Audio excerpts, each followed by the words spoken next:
प्रभु से मिलन की मिली है खुशी, हमको प्रभु से मिलन की। वरदानों की हम पे बरसात की है, वरदानों की हम पे बरसात की है। ईश्वर से हमने मुलाकात की है, मन भावनी सी मधुर बात की है।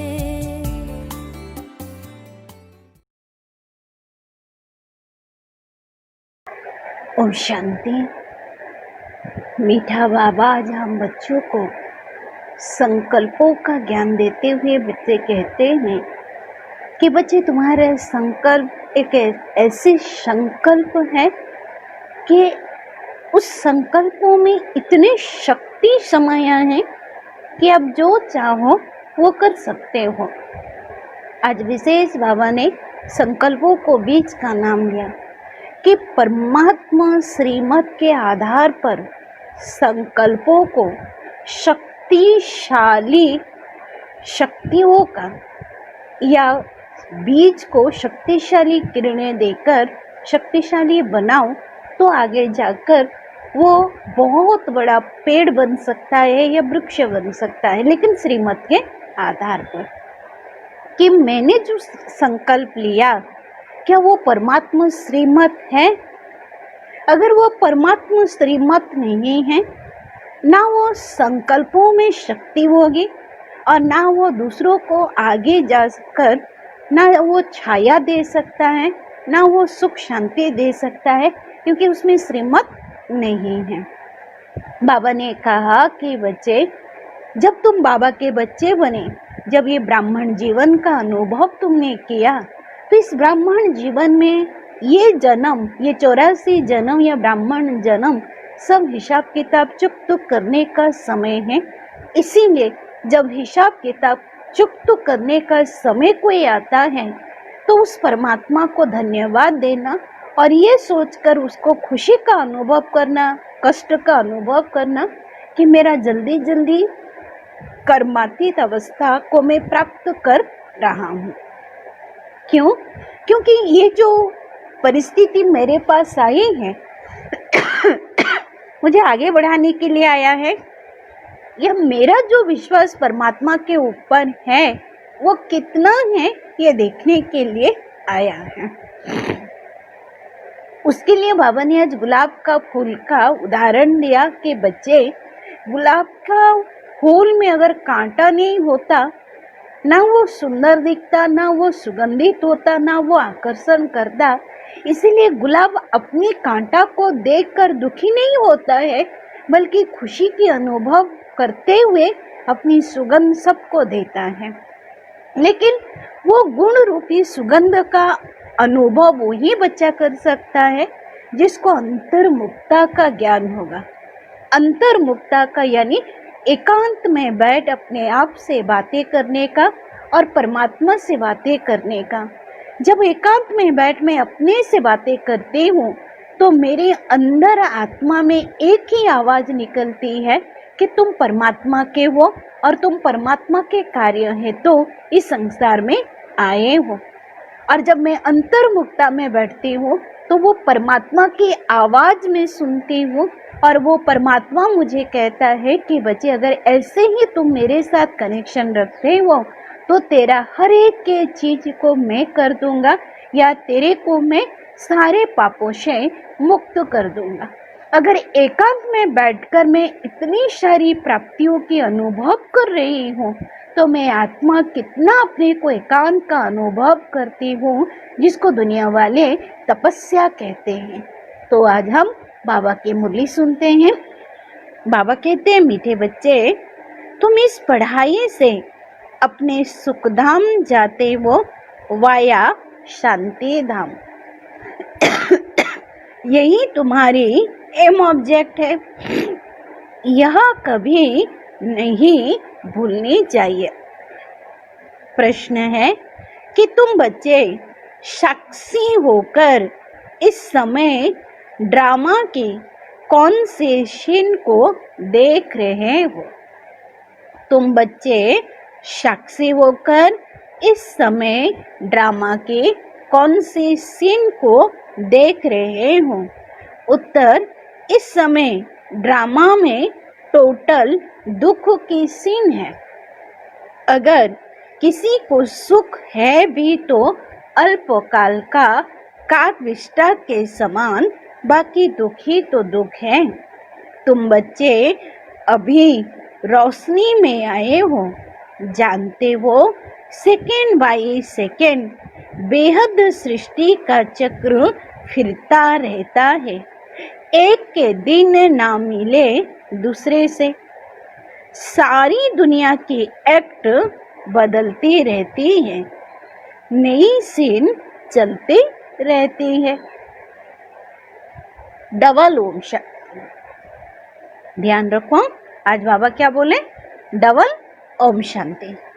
एक बाप स्वधर्मों में टिके हुए हैं, दूसरा बच्चों को भी कहते हैं अपने स्वधर्मों में टिको और बाप को याद करो। और कोई ऐसे कह ना सके कि स्वधर्मों में टिको। तुम बच्चों की बुद्धि में निश्चय है, निश्चय बुद्धि विजयंती, वही विजय पाएंगे। काहे की विजय पाएंगे? बाप के वर्षे की। स्वर्ग में जाना यह है बाप के वर्षे की विजय पाना। बाकी है हद के लिए पुरुषार्थ। स्वर्ग में जाना तो जरूर है। बच्चे जानते हैं कि यह छिछी दुनिया है, बहुत अथाह दुख आने वाला है। ड्रामा के चक्र को भी तुम जानते हो। अनेक बार बाबा आया हुआ है, पावन बनाए सभी आत्माओं को मच्छर सदृश ले जाने, फिर खुद भी निर्वाण धाम जाकर निवास करेंगे। बच्चे भी जाएंगे। तुम बच्चों को यह तो खुशी रहनी चाहिए, इस पढ़ाई से हम अपने सुख धाम जाएंगे वाया शांति धाम। यह है तुम्हारी एम ऑब्जेक्ट, यह भूलनी नहीं चाहिए। रोज रोज सुनते हो, समझते हो, हमको पति से पावन बनाने के लिए बाप पढ़ाते हैं। रोज रोज कौन पढ़ा रहा है? ये स्मृति में रखनी है, क्योंकि जब तक स्मृति में नहीं आएगी तब तक हमारे कर्मों में वो नहीं दिखाई देगी। यानी हम याद नहीं करेंगे, याद नहीं करेंगे तो पावन नहीं बनेंगे, पावन नहीं बनेंगे तो सजा खाएंगे और पद भी कम मिलेगी। तो पावन बनने का सहज उपाय बताते हैं याद का, कि बच्चे निरंतर अनहद मेरी याद में रहो। जैसे हम दादी का उदाहरण सुनते हैं ना, बड़ी दादी कभी कभी बैठकर क्या बोलते हैं कि मैं अपने आप को देखती हूँ, यानी मैं अपने हीरा को अपने हाथ से निकाल देखती हूँ कि मेरी हीरा में, मेरे डायमंड में कोई दाग तो नहीं है।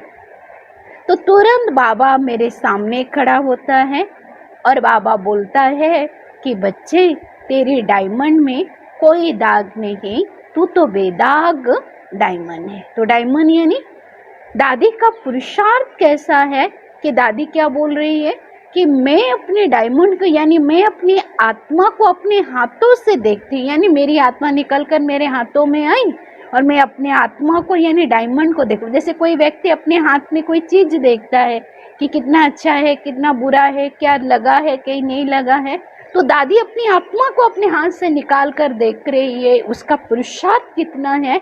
और उसी समय बाबा उनके सामने खड़ा होकर बोलता है कि बच्चे तेरे डायमंड में कोई दाग नहीं, तू तो बेदाग हीरा है।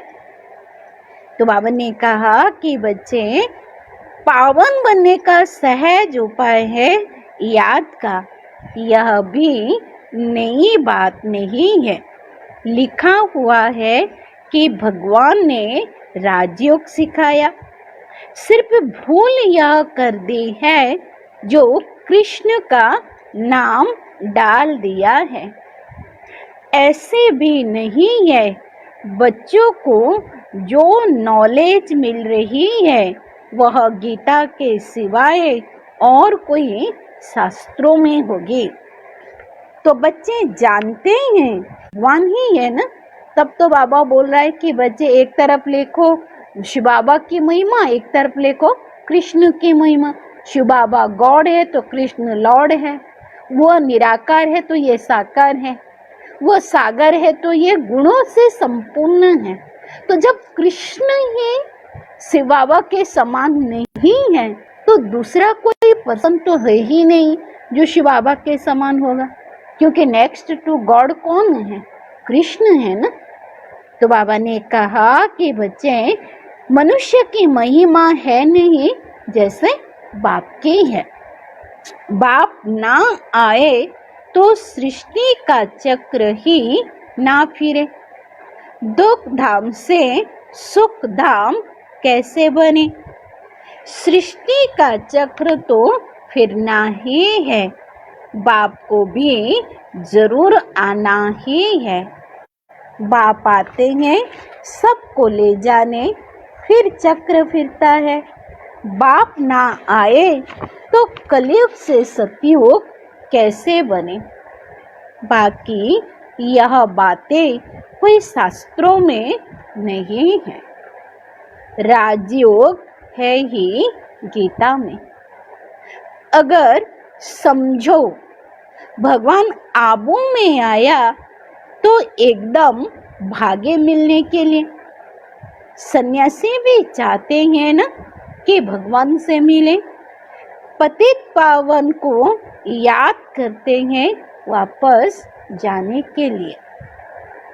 अभी तुम बच्चे पद्मा पदम भाग्यशाली बन रहे हो, वहाँ अथाह सुख होते हैं।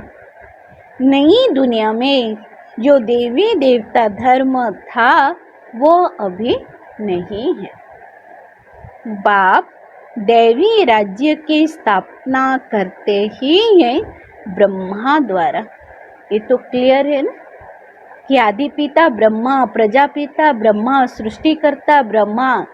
तो जब ब्रह्मा का नाम ही क्लियर है तो वो ब्रह्मा कब आया ये ज्ञान तो किसी को भी पता नहीं है ना। तो बाबा ने कहा कि देखो बच्चे, वहाँ अथाह सुख होते हैं। नई दुनिया में जो देवी देवता धर्म था वो तो अभी है ही नहीं। बाप दैवी राज्य की स्थापना करते ही हैं ब्रह्मा द्वारा। यह तो क्लियर है। तुम्हारी एम ऑब्जेक्ट ही यह है, इसमें संशय की बात ही नहीं। तो आगे चलकर समझ ही जाएंगे। राजधानी जरूर स्थापन होती है। आदि सनातन देवी देवता धर्म है। जब तुम स्वर्ग में रहते हो तो इनका नाम ही भारत में रहता है। फिर जब तुम नर्क में आते हो तब हिंदुस्तान नाम पड़ता है। यहाँ कितना दुख ही दुख है। फिर यह सृष्टि बदलती है, फिर स्वर्ग है ही सुखधाम। यह नॉलेज तुम बच्चों को है।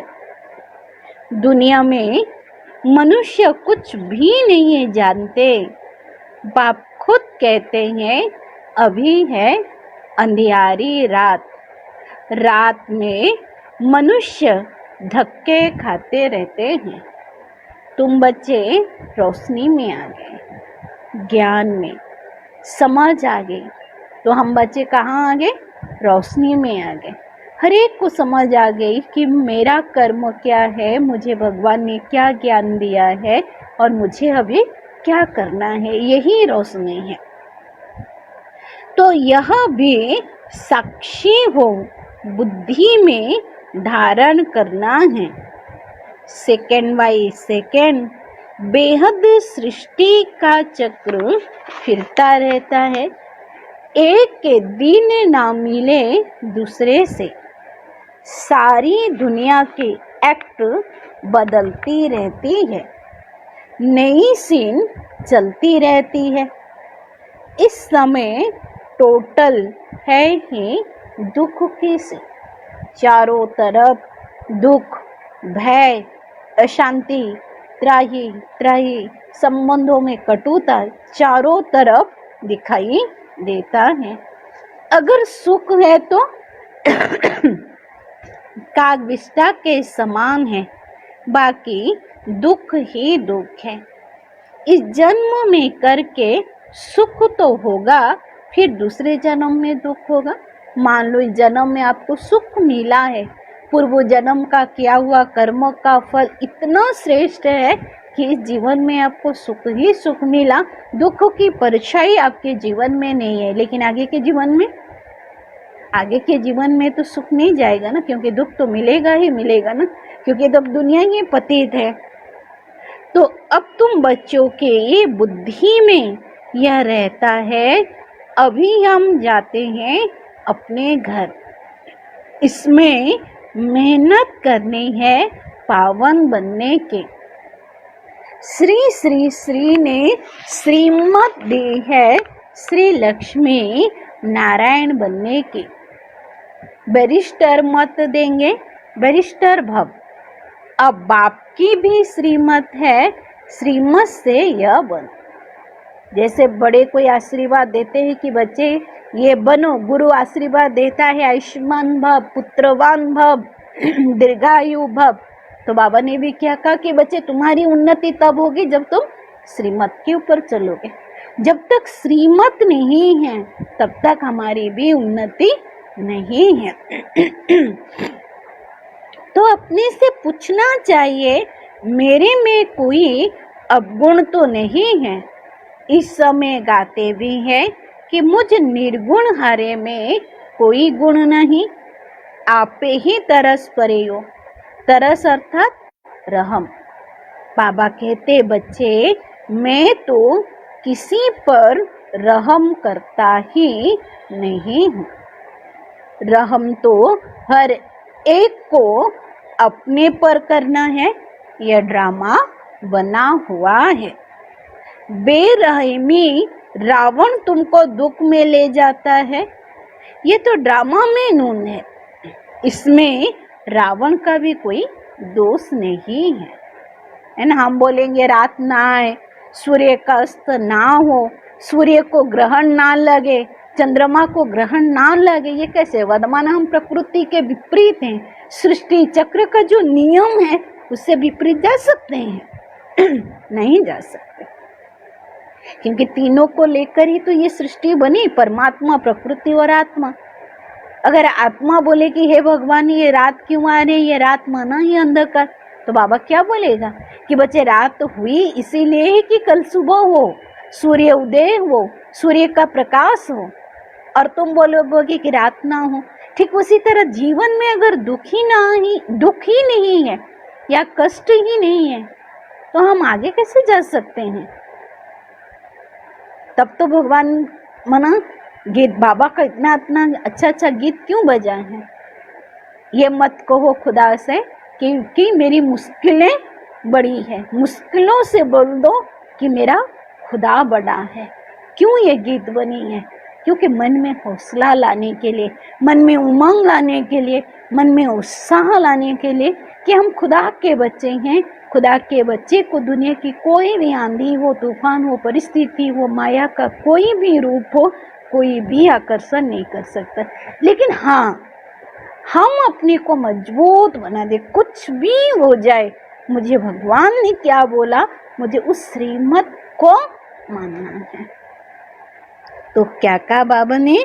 बाबा ने कहा कि बच्चे इसमें रावण का भी तो कोई दोष नहीं है ना। पापा का सिर्फ राय देते हैं, यही उनका रहम है।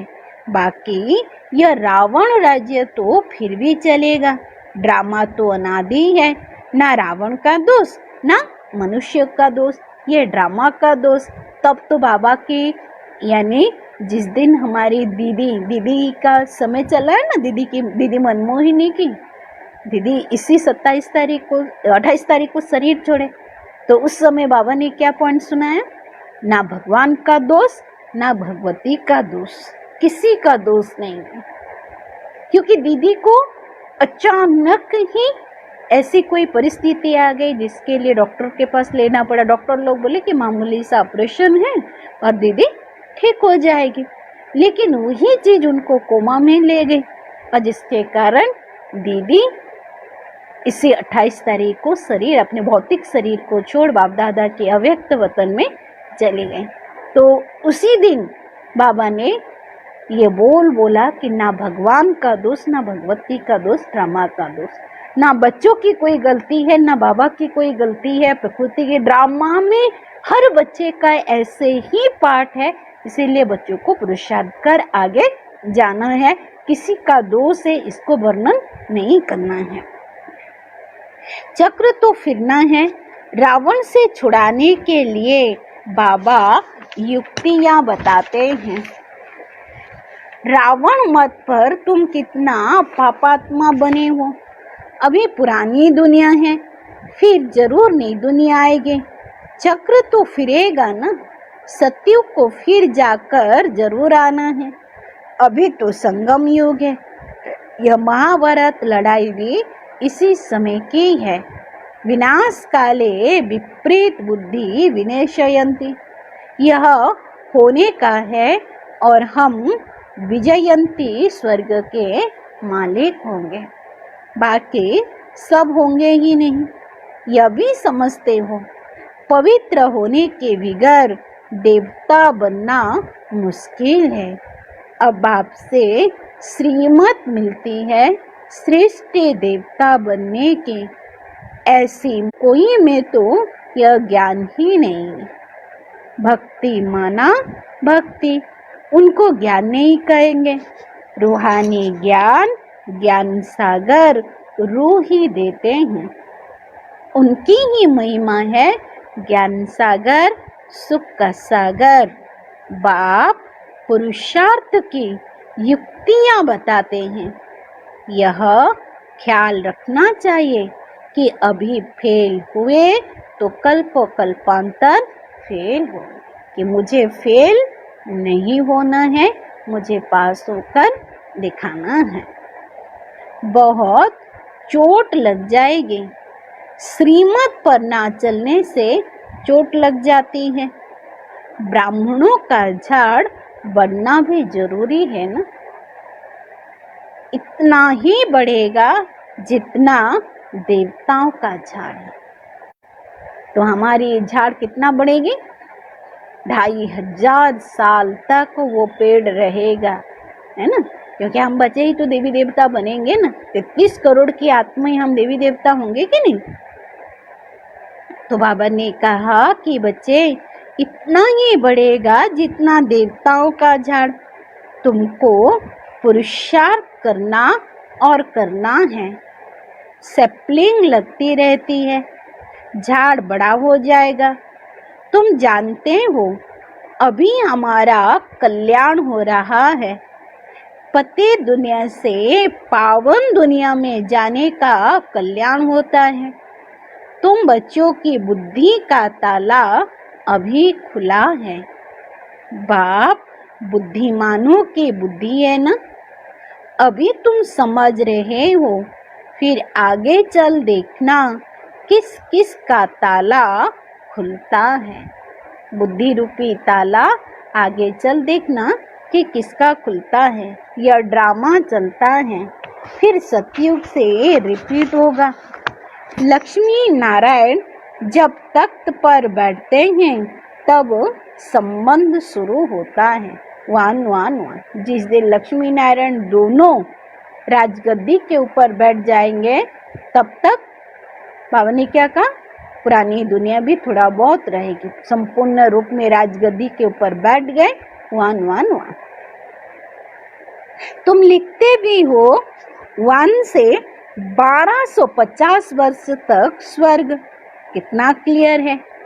कहानी है सत्यनारायण की, कथा अमरनाथ की है ना। तुम अभी सच्चे सच्चे अमरनाथ की कथा सुनते हो, उसका फिर गायन चलता है। त्योहार आदि सब इस समय के हैं। नंबर 1 पर्व है शिव बाबा की जयंती। कलयुग के बाद जरूर बाप को आना पड़े, दुनिया को चेंज करना पड़े। चित्रों को कोई अच्छी रीति से देखे कि कितना पूरा हिसाब बना हुआ है। तुमको यह खातिरी है, जितना कल्प पहले पुरुषार्थ किया है उतना करेंगे जरूर। साक्षी हो, औरों को भी दिखेंगे। बस मुझे देखना है कि मुझे क्या करना है। अपने पुरुषार्थ को भी जानते हो, तुम भी जानते हो पुरुषार्थ, मेरा पुरुषार्थ क्या है, मैं क्या कर रही हूँ। भगवान मुझे देख रहा है, भगवान मुझे मार्क देगा, तो मेरा पुरुषार्थ भगवान के तरफ है या कोई व्यक्ति वस्तु के तरफ है। मैं भगवान से बातें करने के लिए लालायित हूँ या कोई व्यक्ति की तरफ से, कोई व्यक्ति मेरे से बात करे या मैं व्यक्ति से बात करूँ, उसके लिए मैं लालायित हूँ। तो बाबा ने कहा कि बच्चे अपने पुरुषार्थ को तो जानते हो ना, तुम भी जानते हो। हर बच्चा अपने पुरुषार्थ को जानता है। ऐसा कोई भी बच्चा नहीं बोलेगा तो मुझे तो पता नहीं है कि मुझे बाबा क्या पद देगा। ऐसा कभी नहीं है, क्योंकि मुझे पता, मैं अपने आप में इतना निश्चय, इतनी सत्य बनूं कि मेरा पुरुषार्थ क्या है मुझे पता चलेगा। तो तुम भी जानते हो। स्टूडेंट अपनी पढ़ाई को नहीं जानेंगे। देखो बाबा कितना अच्छा क्लियर किया। तुम बोलोगे मैं तो बहुत अच्छी पढ़ाई कर रही थी, मुझे तो 90 मार्क मिलने वाला था। अरे 90 मार्क कब मिलेगा? जब तुम लिखोगे। तो तुम्हारा लिखत रूपी कर्म नहीं होगा और तुम बोलोगे मेरा 90 मार्क आने वाला था, मैं तो 90 मार्क लेने वाली थी, मैं तो इतना लिखी हूँ। तो मेरा पुरुषार्थ 90 वाला है, मैं पास होने वाली आत्मा हूँ। दिल तो खाएगी जरूर कि हम इस सब्जेक्ट में बहुत कच्चे हैं, फिर नापास हो जाते हैं। इम्तिहान के टाइम जो कच्चे होंगे उनकी दिल धड़कती रहेगी। तुम बच्चे भी साक्षात्कार करेंगे, परंतु नापास तो हो ही गए, फिर क्या कर सकते हो। स्कूल में नापास होते हैं तो संबंधी भी नाराज और टीचर भी नाराज होते हैं। कहेंगे हमारे स्कूल से कम पास हुए तो समझ जाएगा कि टीचर इतना अच्छा नहीं, इसीलिए कम पास हुए।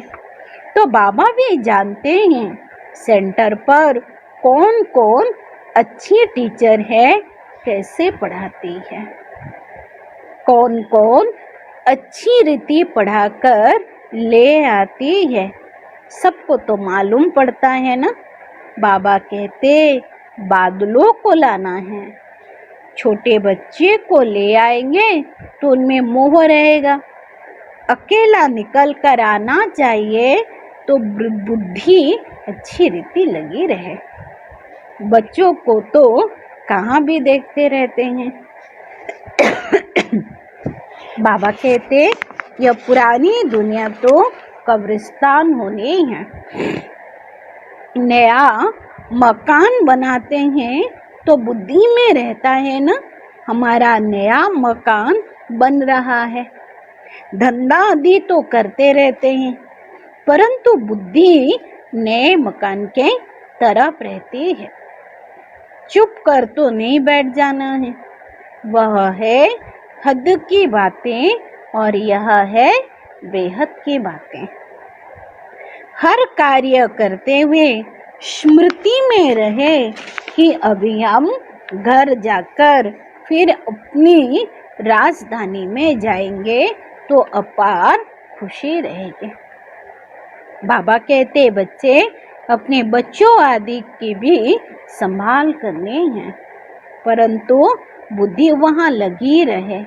याद ना करने से फिर पवित्र भी नहीं बन सकते। याद से पवित्र और ज्ञान से कमाई। याद से पवित्र और ज्ञान से कमाई। तो मैंने कितनी कमाई की है और मेरा योग कितना पावरफुल है जो मुझ आत्मा को पावन बना रहा है। यहाँ तो सब पतित हैं, दो किनारे हैं। बाबा को खिवैया कहते हैं परंतु अर्थ नहीं समझते। तुम जानते हो बाप उस किनारे ले जाते हैं। आत्मा तो जानती है हम अब आपको याद कर बहुत नजदीक जा रहे हैं। खिवैया नाम ही है, अर्थ सहित रखा है ना। यह सब महिमा करते हैं कि नैया मेरी पार लगाओ। सतयुग में ऐसे कहेंगे क्या?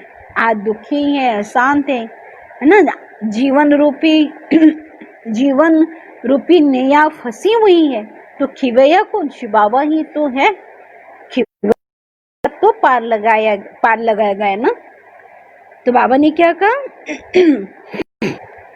सतयुग में ऐसे कहेंगे क्या? कलयुग में ही पुकारते हैं। तुम बच्चे समझते हो, बेसमझ को तो यहाँ आना नहीं है।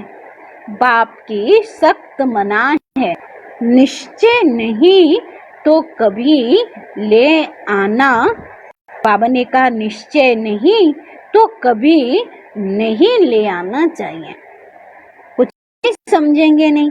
पहले तो 7 रोज का कोर्स दो, कोई को तो 2 रोज में यह स्कूल का है। तेज बुद्धि जो होंगे वह कोई बात की परवाह नहीं करेंगे। अच्छा, एक नौकरी छूट जाएगी, दूसरी मिल गएगी। बच्चे दिलवाले जो होते हैं उनकी नौकरी आदि छूटती ही नहीं है, खुद ही वंडर खाते हैं। बच्चियां कहते हैं हमारे पति की बुद्धि फेरो। बाबा कहते मुझे मत कहो, तुम योग बल में रह, फिर बैठ ज्ञान समझाओ। बाबा थोड़ी ही बुद्धि को फेरेगा। फिर तो सभी ऐसे धंधे करते रहेंगे जो रस्म निकलती है उनको पकड़ लेते हैं। कोई गुरु से किसी को फायदा हुआ, सुना तो बस उनके पीछे सब पड़ जाते हैं। नई आत्मा आती है तो उनकी महिमा तो निकलेगी ना, फिर बहुत फॉलोअर्स बन पड़ते हैं। इसीलिए इन सब बातों को देखना नहीं है, तुमको देखना है। अपने को हम कहाँ तक पढ़ाते हैं यह तो बाबा डिटेल में जैसे चिट-चट करते हैं। बाकी सिर्फ कह देना बाप को याद करो, यह तो घर में भी कर सकते हैं। लेकिन ज्ञान का सागर है तो जरूर ज्ञान देगा। यह है मुख्य बात, मन मना भव। साथ में सृष्टि की आदि मध्य अंत का राज समझाते हैं। विष्णु की नाभि से ब्रह्मा को दिखाया, त्रिमूर्ति भी है। फिर विष्णु की नाभि से ब्रह्मा, यह फिर क्या है? बाप बैठ समझाते हैं यह राइट है या रंग है। मन मोए चित्र भी ढेर बनाते हैं ना। कोई शास्त्रों में चक्र दिखाया है, परंतु कोई ने कितनी आयु लिख दी और कोई ने कितनी आयु। अनेक मतें हैं, शास्त्रों में हद की बातें लिख दी। बाप बेहद की बात समझाते हैं कि सारी दुनिया में है रावण का राज। यह तुम्हारी बुद्धि में ज्ञान है कि हम कैसे पतित बने, फिर पावन कैसे बनते हैं। पीछे फिर और धर्म आते हैं, अनेक वैरायटी है, एक ना मिले दूसरे से। एक जैसे फीचर्स वाले दो हो भी ना सके। ये तो बना बनाया खेल है जो रिपीट होता रहता है। बच्चों को बैठ समझाते हैं, टाइम थोड़ा होता जाता है, धीरे धीरे संगम युग खत्म होता जाता है। अपनी जांच करो, हम कहाँ तक खुशी में रहते हैं। हमको कोई विक्रम नहीं करना है। तूफान तो आएंगे, बाप समझाते हैं, बच्चे अंतर्मुख होकर अपना चार्ट रखो तो जो भूलें होती है उनका पश्चाताप कर सकेंगे। या जैसे योग बल से अपने को माफ करते हो। बाबा कोई क्षमा या माफ तो नहीं करते हैं ना। ड्रामा में क्षमा अक्षर ही नहीं है। जैसे बाबा कहता है कि ब्राह्मणों की डिक्शनरी में असंभव शब्द नहीं है, कारण शब्द नहीं है, समस्या का शब्द नहीं है, हर समस्या का समाधान है, हर कारण का निवारण है। तो ठीक उसी तरह आज बाबा ने क्या बोला कि मेरे डिक्शनरी में क्षमा रूपी शब्द तो है ही नहीं कि तुम जो भी कुछ करो और मेरे से ये आस रखो कि बाबा तुम मुझे क्षमा कर देना। जब मेरी डिक्शनरी में होगा तब तो मैं उसको क्लियर करूँ ना। मेरी डिक्शनरी में तो है ही नहीं क्षमा रूपी शब्द, तो मैं किसको क्या क्षमा करूँ। इसलिए भूल जाओ या मेरे से ये अपेक्षा मत करो कि भगवान क्षमा का सागर है जो मुझे क्षमा करे। बाबा क्षमा का सागर है, प्रेम का सागर, आनंद का सागर है। अरे वो क्षमा किया तब तो हम उसके बच्चे बने, तब तो उसका ज्ञान हमारी बुद्धि में आया, तब तो हम उसको योग कर रहे, याद करें, ये तो सबसे बड़ा उसका क्षमा है। फिर डबल हम उसको क्या क्या क्षमा मांग रहे हैं। डबल क्षमा मांगेंगे तो देगा ही नहीं, क्योंकि वो तो बोल दिया मैं क्षमा का सागर नहीं हूँ, या मेरी डिक्शनरी में क्षमा रूपी शब्द तो है ही नहीं। ड्रामा में क्षमा अक्षर ही नहीं है। तुमको अपनी मेहनत करनी है। पापों का दंड मनुष्य खुद भी भोगते हैं, क्षमा की बात भी नहीं। बाबा कहते हर बात में मेहनत करो। बाप बैठ युक्ति बताते हैं आत्मा को। बाप को बुलाते हैं, पुराने रावण देश में आओ, हम पतितों को आकर पावन बनाओ। परंतु मनुष्य समझते नहीं है। वह है आसुरी संप्रदाय, तुम हो ब्राह्मण संप्रदाय, दैवी संप्रदाय बन रहे हो। पुरुषार्थ भी बच्चे नंबरवार करते हैं, फिर कह देते इनकी तकदीर में इतना है, अपना टाइम वेस्ट करते हैं। जन्म जन्मांतर कल्प कल्पांतर ऊंच पद पा नहीं सकते। अपने को घाटा नहीं डालना चाहिए, क्योंकि अभी जमा होता है फिर घाटे में चले जाएगा। रावण राज्य में कितना घाटा होता है। अच्छा मीठे मीठे शिकील दे बच्चों प्रति माता पिता बाप दादा का याद प्यार और गुड मॉर्निंग। रूहानी बाप की रूहानी बच्चों को नमस्ते। हम रूहानी बच्चों का भी बाप दादा को याद प्यार, गुड मॉर्निंग और नमस्ते। आज की धारणा पहले पॉइंट, अंतर्मुखी वन अपनी जांच करनी है। जो भी भूलें होती है उनका दिल से पश्चाताप कर योग बल से माफ करना है। अपनी मेहनत करनी। बाबा क्षमा नहीं करेगा, मुझे अपनी मेहनत से, अपने पापों से मुझे अपने आप को माफ करना है। दूसरी पॉइंट, बाप की जो राय मिलती है उस पर चलकर अपने ऊपर आपे ही रहम करना है। साक्षी वो अपना व दूसरों के पुरुषार्थ को देखना है। कभी भी अपने आप को घाटा नहीं डालना है।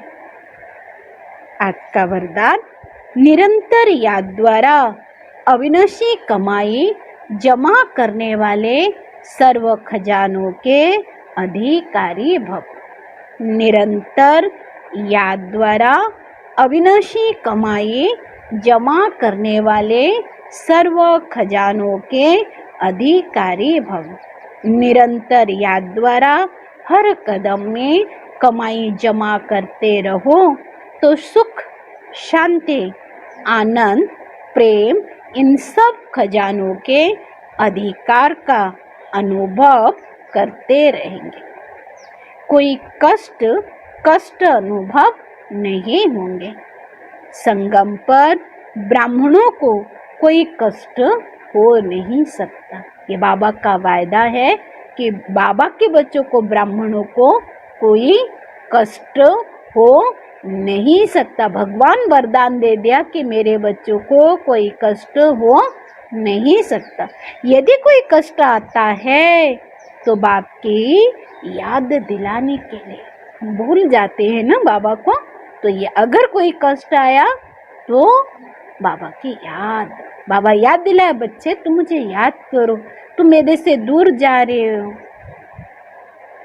जैसे गुलाब के पुष्पों के साथ कांटा उनके बचाव का साधन होता है, वैसे यह तकलीफें और ही बाप की याद दिलाने के निमित्त हैं।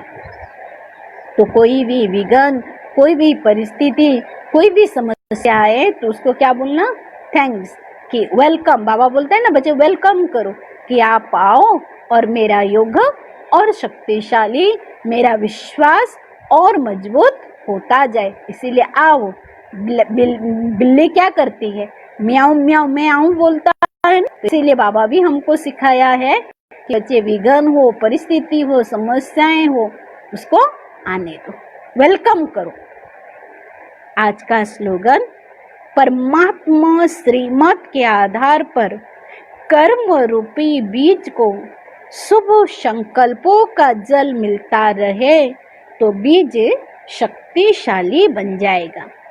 परमात्मा श्रीमत के आधार पर कर्म रूपी बीज को शुभ संकल्पों का जल मिलता रहे तो बीज शक्तिशाली बन जाएगा। तो आज मेरा पुरुषार्थ यही रहेगा कि मेरा संकल्प सबसे सुंदर, श्रेष्ठ है। दिन भर एक ही चीज को मुझे चेकिंग करनी है, मेरे संकल्पों में व्यर्थ नहीं आए, मेरा संकल्प बाबा की तरफ जाए, बाबा की शक्तियाँ मेरे संकल्पों को शुद्ध बनाते हुए उसको दुनिया में बाबा वाइब्रेशन दे रहा है। मैं नहीं दे रही, बाबा वाइब्रेशन से भरपूर कर रहा है। अच्छा, ओम शांति।